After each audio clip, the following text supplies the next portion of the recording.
ئایا هەموو گەورەبوونی پرۆستاتێک پێویستی بە نەشتەرگەری هەیە؟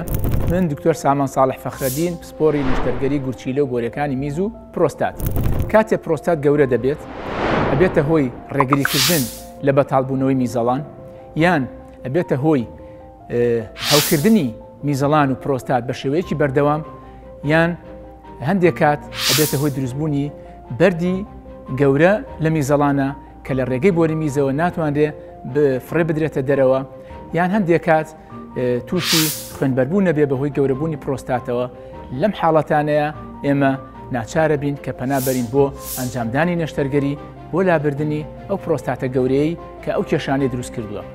بەڵام خۆشبەختانە بەهۆی پێشکەوتنی زانستەوە نەشتەرگەری پرۆستات ئێستا بە شێوەی نازور لە ڕێگەی بۆری میزەوە بە شێوەیەکی ئاسان ئەنجامەدرێت.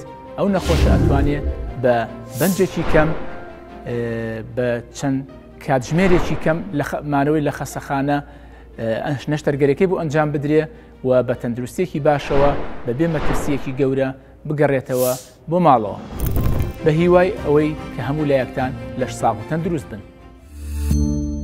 سمارت وەرچەرخانە.